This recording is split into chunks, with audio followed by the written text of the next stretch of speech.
come up with the top 10 Alundra pro tips to help you get through the game. You can use this guide if you've played it before, or if you just want to spoil the game. It is kind of a puzzle game, so you might be better off just learning from the game itself. But if you've already played it and you just want a refresher, tip number 1, write stuff down. Write down where Septimus's house is, write down where Mia's house is, the stores, Lurvy and Naomi.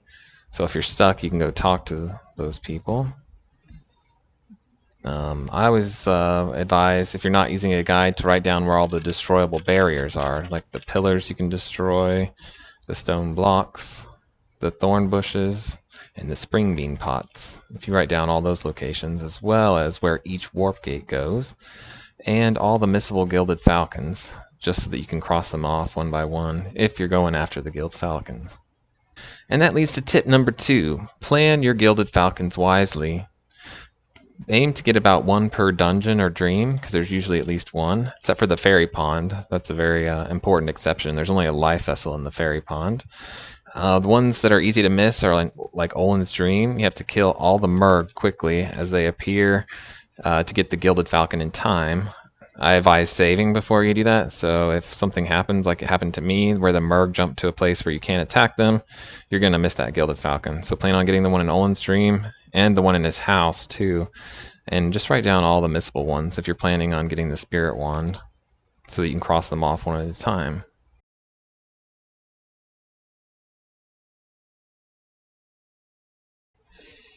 Tip number 3, spoiler alert, if you don't want to know how to get the best weapon in the game, then stop watching now, because I'm going to spoil it. It actually is pretty difficult to find out. My first playthrough, I never figured out how to get the Legend Sword. Because what you have to do is die a bunch, and this game is pretty easy. Even if you let the controller just laying on the ground, you probably wouldn't die 20 times. You can get it as soon as you get the Power Glove, and I'll show you a quick trick to get you the Legend Sword as soon as possible, using bombs to kill yourself, and you don't even have to leave Jess's house. In this spot, do I? Just a circle.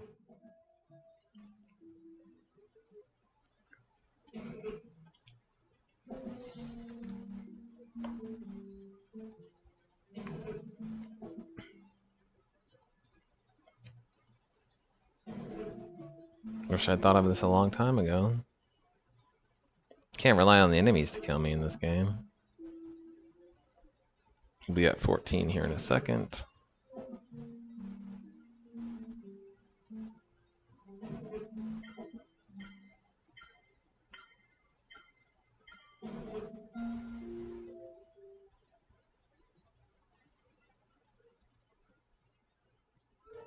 That's number 14.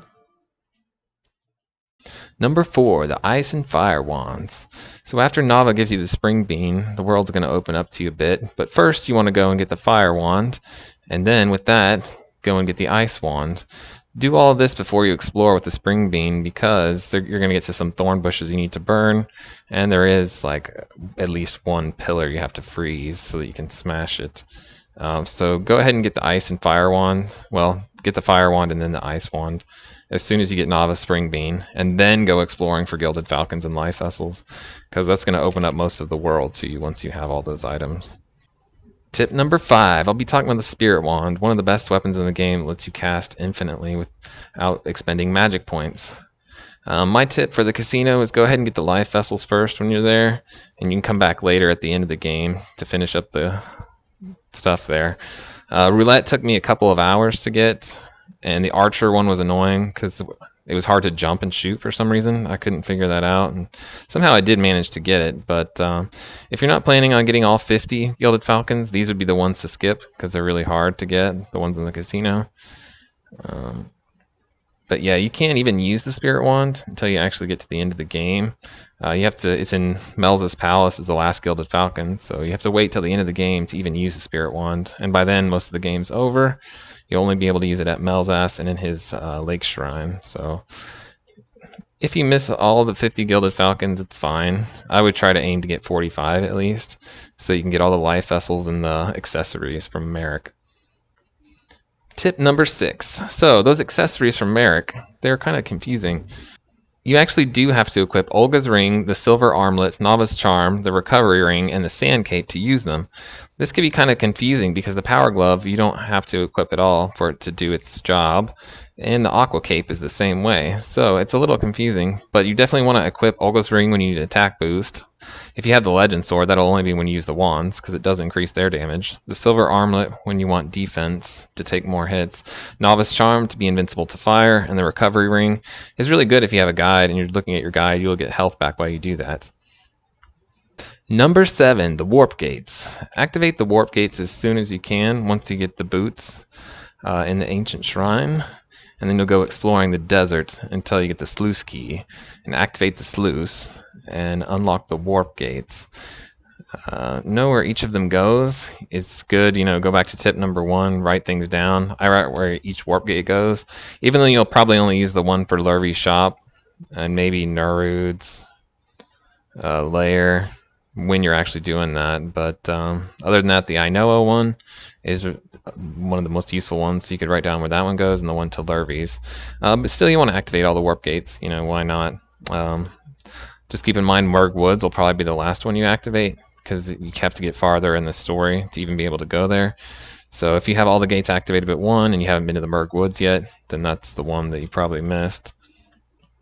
Number 8, Norwoods Lair. So to get into Norwoods Lair, there's 3 stone heads you have to destroy.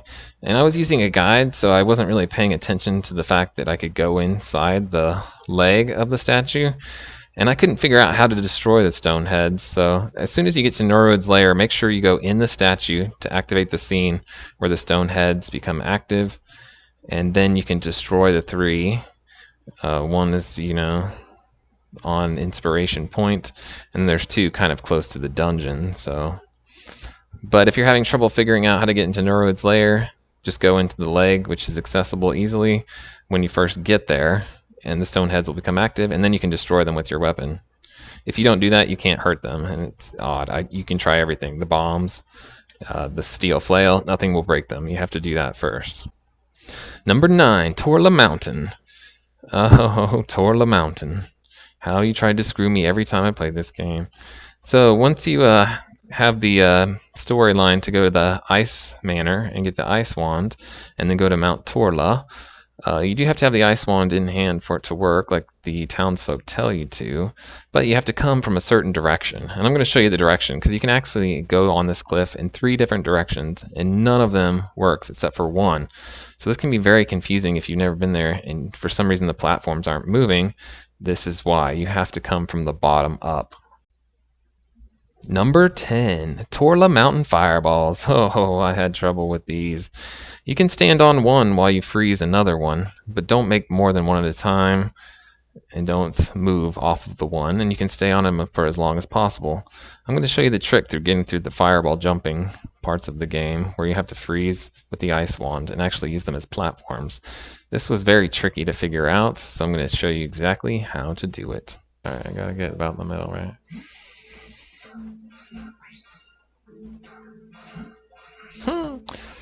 Wow, I'm not timing this well at all.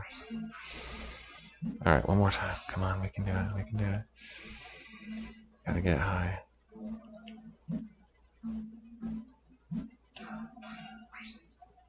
That's not high enough. So we can just wait, right? Oh, okay. Oh my god. Not loving that puzzle.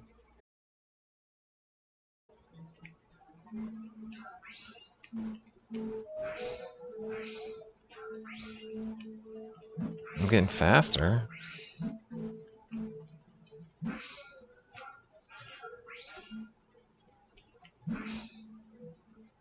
This one's the hard one, though.